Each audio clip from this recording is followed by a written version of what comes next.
at 5, Colorado cools down. The house was 83 degrees Wednesday night. But only after exposing problems at several apartment buildings, which did not offer AC during the hottest stretch of the year. We're paying the price for that because they haven't planned well. Plus, how the labor shortage is playing a role. There aren't enough qualified workers to keep up with the overheating HVAC units. This particular week is basically a precursor of what the rest of the summer is going to look like. And the state celebrates Juneteenth, just days after it becomes a federal holiday. Hey everybody, the streak is over. Denver did not break 100 degrees today after topping triple digits on Tuesday, Wednesday, and Thursday. We are looking at thunderstorms this weekend. Good evening, and thanks so much for joining us for Denver 7 News at 5. I'm Ann Trujillo. And I'm Shannon Ogden. We're glad you're with us tonight. Residents of the Ridge at Harmony Road subdivision in Windsor say they've experienced power outages nearly every day this week, and some tell us they're questioning the entire power grid. Xcel Energy blames the heat wave and a recent storm. Frustrated homeowners are talking with Denver 7's Lance Hernandez about that. Lance? Well, there have been multiple power outages ranging from a few minutes to upward of 20 hours over the last week. I spoke with one longtime resident here who's been here for decades. He didn't want to go on camera, but he told me they never had electrical issues here until all of these homes were built. It's just been really frustrating. Residents at the Ridge at Harmony Road say they're fed up with power outage after power outage after power outage. It's been every day between 2 and 3.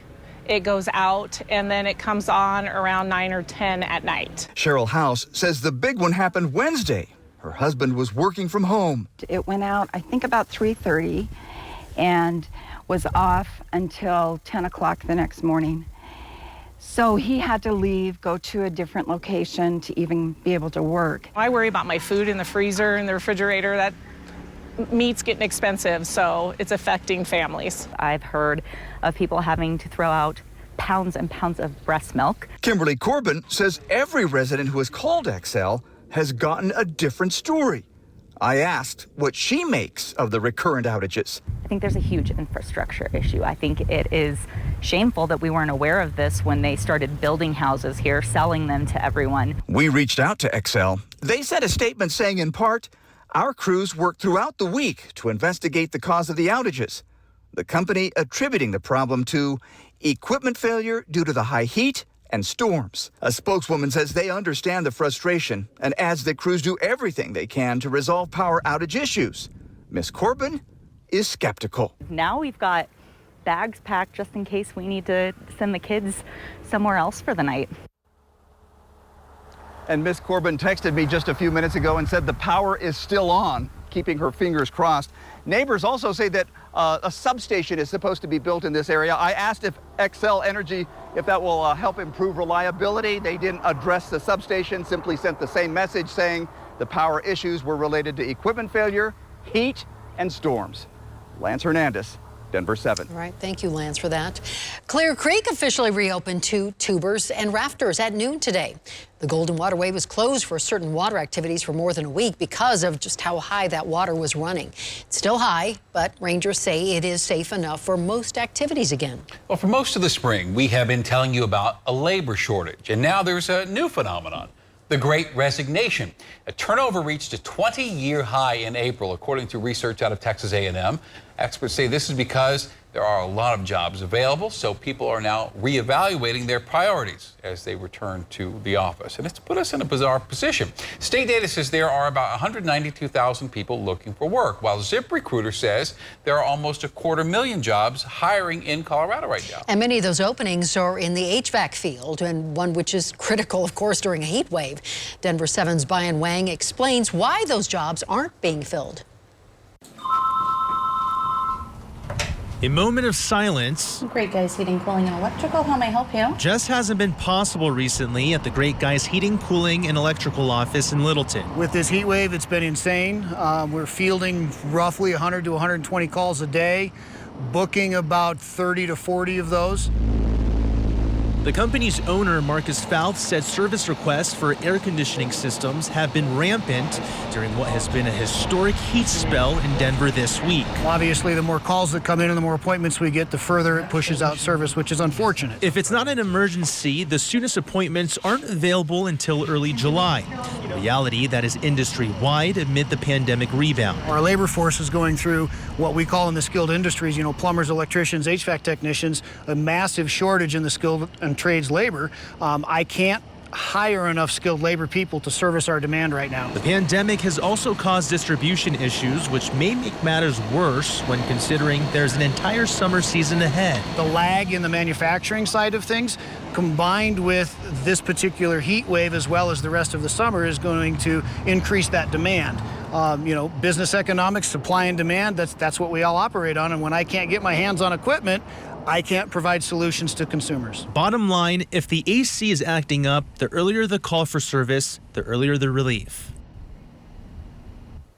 But we are seeing more businesses offer full-time remote positions as an incentive. And now some of those businesses you can work in any state but Colorado. A Wall Street Journal analysis found jobs in the healthcare and real estate industries, which can be performed anywhere remotely in the United States except for the state of Colorado. It's not the altitude. It's our new gender pay gap law, which requires any company with employees in Colorado to post the salary range for job openings. And companies are avoiding remote workers from our state so they don't have to give up that salary information. Well, Tabor is going to make sure most of us get a tax rebate next year, according to two separate revenue forecasts released today. If you're not familiar, or maybe you've forgotten just how Tabor works, it puts a cap on revenue the state can spend each year. The revenue cap equals population plus inflation, which is about 4 to 6% growth each year. Now, if they go over that cap by bringing in too much money, we all get a refund. In fact, that happened back in 2019. We all paid 4.5% on our state taxes instead of 4.63% as a way of giving us that Tabor money back. Lawmakers now have to decide what to do with this year's excess by June 30th.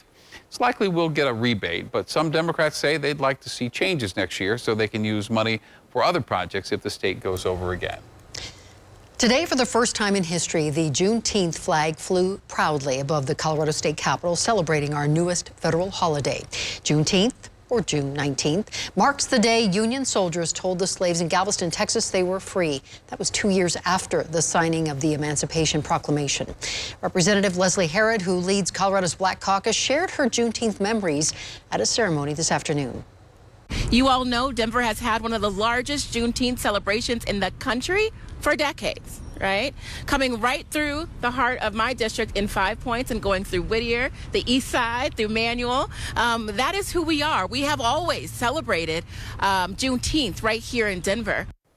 And the 5 Points neighborhood is going to host Juneteenth Street Festival this weekend. There's music, there will be speakers, and one of those on Sunday is Elijah, the young activist. He gave us a preview of what to expect. Because I really want to make sure that we could be able to help out a lot of our people who are disenfranchised, who are suppressed, who don't feel heard, and be able to give them a voice, because that's what we're doing as an organization. And tonight at 6:30, join us right here on Denver7 for our special 5 Points documentary. We're reflecting on the neighborhood's past, looking at its present and what the future might hold. Once again, it's tonight at 6:30 right here on Denver7. Finally, a break from the heat. Now let's see if we can get some rain. Plus, a truck driver learns the hard way why you can't always trust GPS in the mountains. And a Colorado Classic opens its doors for a one-of-a-kind tour you will not want to miss. As you go along, there's just so many different things to look at.